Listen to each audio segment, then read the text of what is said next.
Thank you, sir.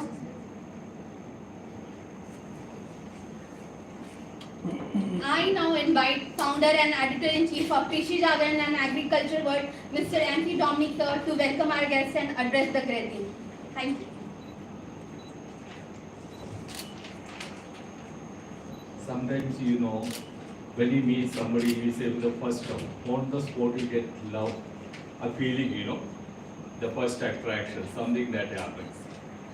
I think I had been looking for a long time to meet Dr. Chandra because he was an inspiration for me all the time.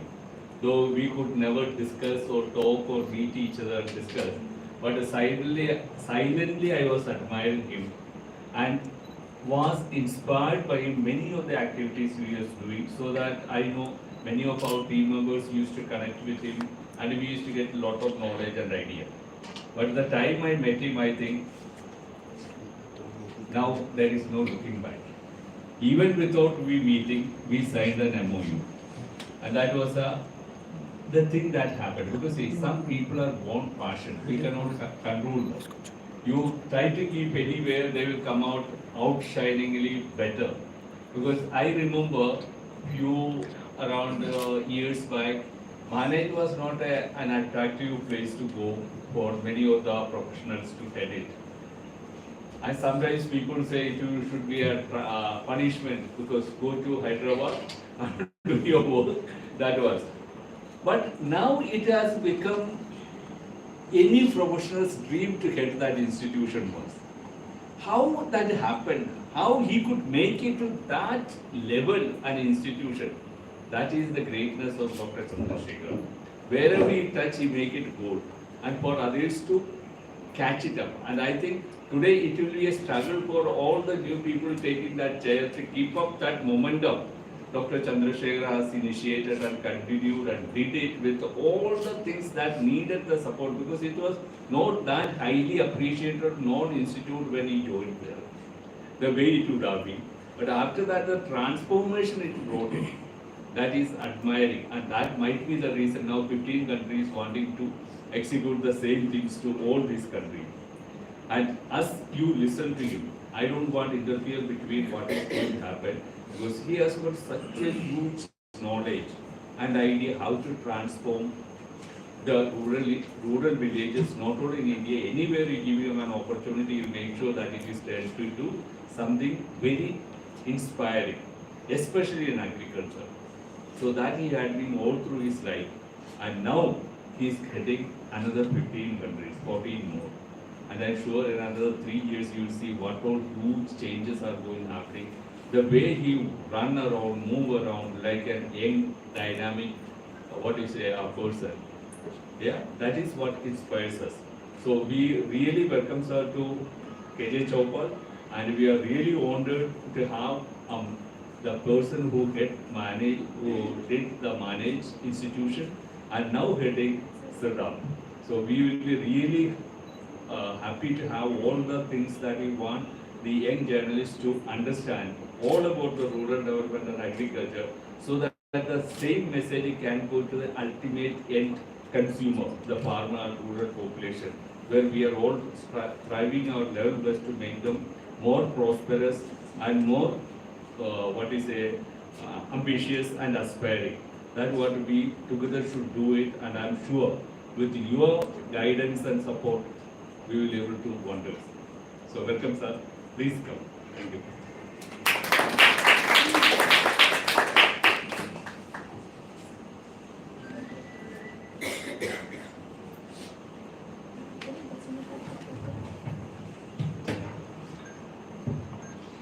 Namaskar to everyone. Thank you, Mr. Dominic, for giving this opportunity. It is partly planned, but fully executed with a break. So, in spite of all the challenges and limitation of time, it is happening because our interest coincides. Probably that is one of the reasons. Thank you, Madam Shaini, for extending invitation, and to all my young friends who are pursuing agriculture journalism. This is one of the most favorite, subject of mine. I'm student of agricultural extension. I did my doctorate in agricultural extension. But all through, I was very much passionate about agriculture journalism. You can just imagine, way back in 2001, exactly 24 years back, I did first agriculture journalism program in Kerala, 21 years back. So later, of course, after joining Manage in some other institutions, I just try to bring in wherever it is possible, but always it remained as my professional and personal passion. I strongly believe that only media can bridge the gap between the people who generate technology and the people who use the technology. Otherwise, on man-to-man basis, it is practically impossible to meet everyone's need all the time, addressing all the problems. So this is the solution. You are working in a solution area, therefore, my best wishes and all the support is there. When I see large number of innovations, I feel that I should talk on some of the innovations which I tried and faced challenges. May be useful for you to just take it forward. I did my, doctorate, and when I was doing my doctorate, I used to think that more than 3,000 doctorates are coming out every year. More than 30,000 agriculture graduates are undergoing RAWE program. How many of you are from agriculture sector? Please raise your hands. You all completed RAWE program, okay? 6 months. 30,000 students are spending their lifetime in villages, trying to understand farmers' problems, link them to the newer technologies. And more than 12,000 MSc theses are coming out every year. You just imagine, in PhD we invest 3 years of our lifetime. In MSc, a student invests around 2 years of his lifetime. If the thesis just go to library without helping anyone, it is not only loss to student, not to just university, it is a national loss. Because an average student, we are investing around 5 lakh rupees for undergraduates, maybe double the investment on MSc and PhD students. Having invested so much of national money, if you are not getting it back properly, I think it is a national waste. How to solve this problem is maybe one of the area which we all have to think. What is the solution? Is it possible to identify some field level problems in consultation with the field level stakeholders? Who are field level stakeholders? If some NGO is working for agriculture and rural development, we can ask them, what is the major problem you are facing? And are you searching for the solution? If it is yes, probably one of the MSc or PhD student can take up that as a research problem. That means this 12 plus around 16,000 MSc and PhD students can come out with 16,000 solutions to agriculture and rural problem every year. That way, our lifetime and the resources, limited resources of the nation can be effectively used for solving the problem. What has to be done? Nothing. When we design the program, you involve local stakeholders. Suppose if an agri-business company is struggling with a rural problem, let it be a research problem for one of the students, and at the time of designing the problem, at the time of conducting the research, and also implementation of the solution, let the agribusiness company or the NGO who is real stakeholders, let him be process part of his research advisory committee. Therefore, a student can serve as a solution rather than a MSc or PhD thesis which straight away goes to library. he can be more useful to the society. Probably this is one, area where we can explore and try to do some kind of innovation. The second aspect is 30,000 students spending 6 months of time. I just tried a small, innovation where from 3 agriculture universities from Maharashtra. How much time I have? 15, 20 minutes? Yeah. So from Maharashtra, we selected around 400 students. We allocated them 400, farmers producers companies. Each student during the Rave program, they went to farmers producers company. They spent 6 months there. During the time, what happened? Farmers producers company got benefited from the recent technologies studied by the student, and student collected primary data of the farmers producers company, which is shared with the federation which deals with the welfare of farmers producers company. Data about 400 farmers producers company was ready along with the exchange of problem solution in this zero period. The zero is converted into most productive period. So this is one area where we all have to think. Then when I was serving coffee board in Kerala for 10 years, I just tried a concept called Young Coffee Farmers Club. So this is preparing the young people for future occupation. See, majority of the students after 12th class or graduation level drop out, they take up farming without any knowledge. That is very dangerous. And who will become their role model? His father becomes his role model. His father is not qualified. He is a subsistence in nature. He is not a modern farmer. So the modern agriculture which is supposed to guide him is absent there. So we just try to sensitize the students at the level of dropout stage so that they can take scientific agriculture in future. The results were really encouraging. Then after joining manage during 1999, one of the area which attracted my attention is public-private partnership. Entire extension is handled by public extension. Government thinks that all the problems of farmers on the earth is on their head, which they don't have resources and manpower, they cannot solve. But somewhere they have to shake hands with private sector consisting of farmers producers company, cooperatives, agribusiness companies, private banks, media houses, who are all in private sector, they have to work. So I did probably one of the first public-private partnership model. You can Google it, you will come to know, in coordination with Dhanuka group of pesticide called Hoshangabad model. So I designed that program and implemented in Hoshangabad, the district in Madhya Pradesh, where around 18 activities were shared between public and private, and we aimed at a concrete desirable deliverables. That model got National Productivity Council Award for 2 consecutive years. That encouraged majority of the private sector organizations to look at public-private partnership. So we can work together.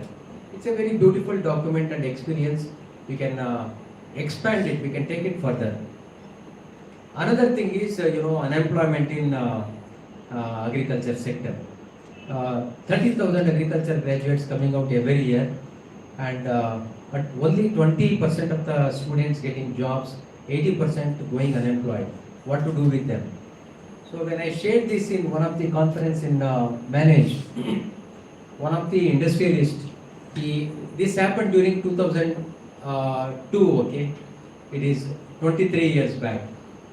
I will tell you what happened later. So one Mr. Harishchandra Prasad, an industrialist, he told his idea is very good, and I am ready to invest around 55 lakh rupees, half a crore rupees during 2002 on this new idea. Why can't we pilot test it? So we selected around 18 agriculture graduates. Then we established 18 agribusiness centers.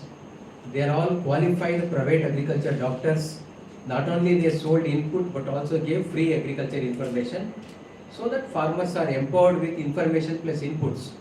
So that is what exactly farmers wanted. So then we took a planning commission people, showed them in the field how exactly these things are performing. They told, I think it is need for nation to go for a national level scheme. Why can't we work on a scheme? So this small pilot test converted into a scheme called Agri Clinic and Agri Business Center scheme. You might have heard actually.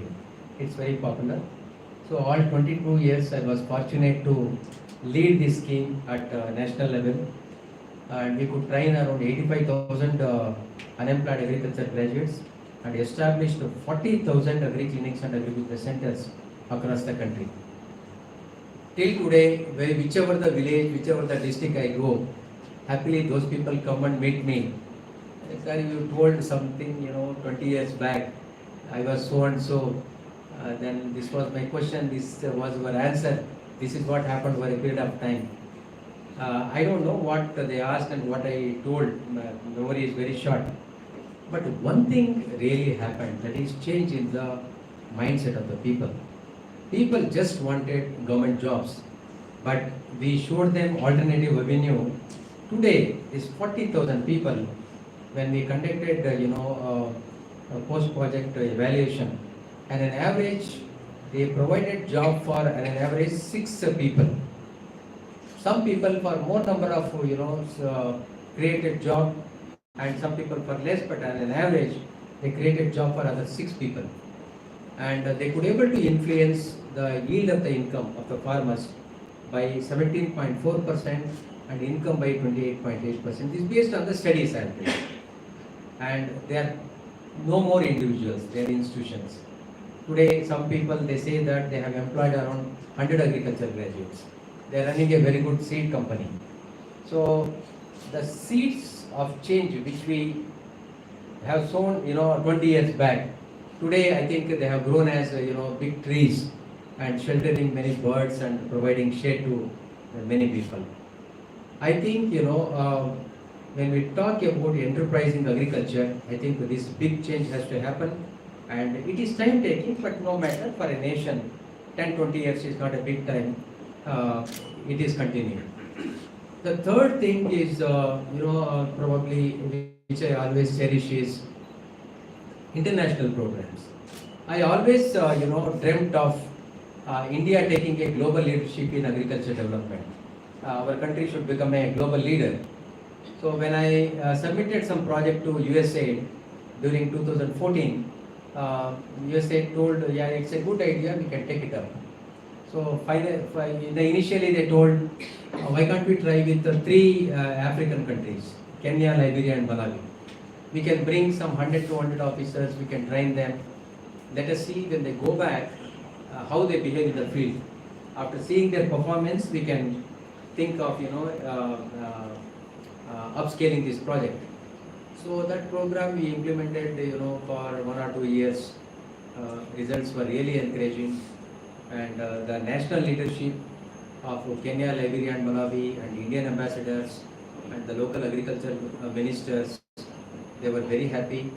And from 3 countries, then USA agreed to expand this program for 20 countries. So 11 in Africa and 9 in Asia.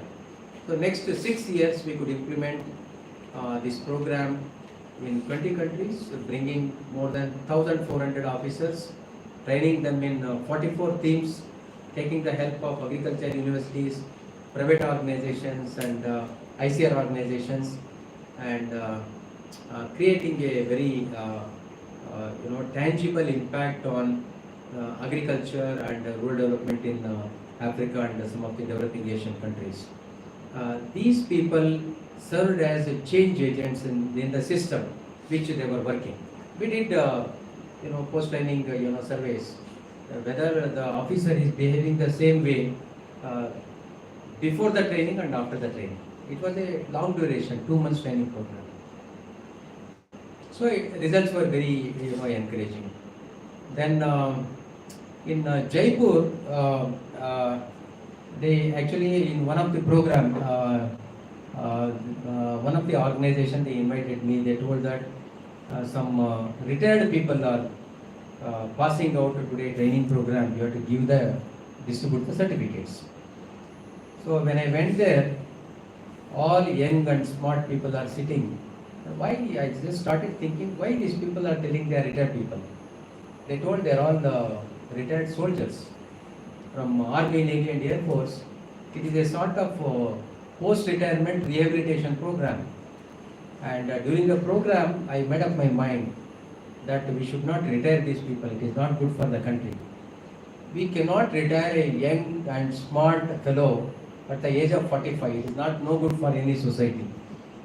So, for a period of time, I thought of a program called Jai Jawan Kisan. That means, why can't we transform soldiers into farmers? Then submitted that proposal to Defence Ministry. They said this is very interesting. Then I also supported with some of the data that 80.6% of the soldiers, they go from rural areas. And they want to go back to rural areas, but they don't have knowledge in agriculture. So why can't we give them modern agriculture knowledge so that they will go back to their village and they practice enterprising agriculture? They were very happy. They told they gave first program, let us see. Around 25-30 people were there. By the time I completed my term and came to manage, first program of Jai Jawan Kisan we did manage. And last year, February 14th, the day is special, you all know that. February 14th, I could inaugurate the first, millet shop by ex-soldiers. And that is what really dreamt for. I asked them, do you require loan? They said, no, we have retirement money, we don't require loan, we just wanted knowledge. So now if that is possible with 25-30 soldiers, it is just possible with 60,000 soldiers who retire every year. And we should not call them as a retire. Forcibly we are making them to retire. But otherwise they are neither tired nor retired. They are young people available for society and nation building. These are all, and agriculture journalism, national national network for agriculture journalists also formed during my period. Then National Academy of Farmers Producers Company was also formed. We could able to train around 2,000 Farmers Producers Company functionaries every year. There is a long list. So I can discuss for any number of innovations like this. What finally I would like to conclude is agriculture. People think that it is poor man's job. You have successfully demonstrated many millionaires are there in agriculture. That is one needed injection which is needed for agriculture sector which you have given. I think I would like to wholeheartedly appreciate your initiative.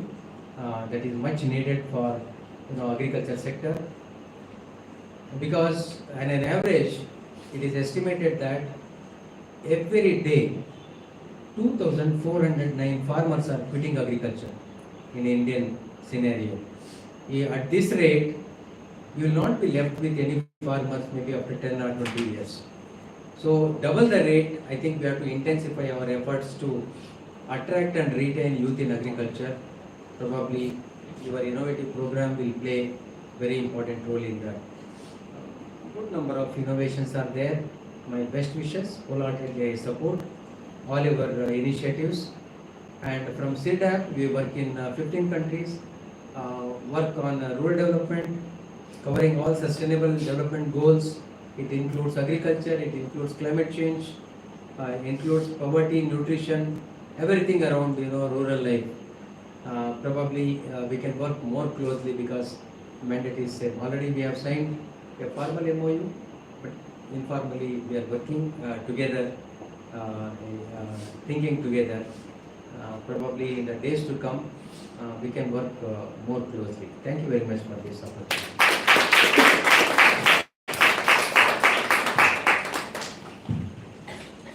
Thank you, Honorable DG Sir.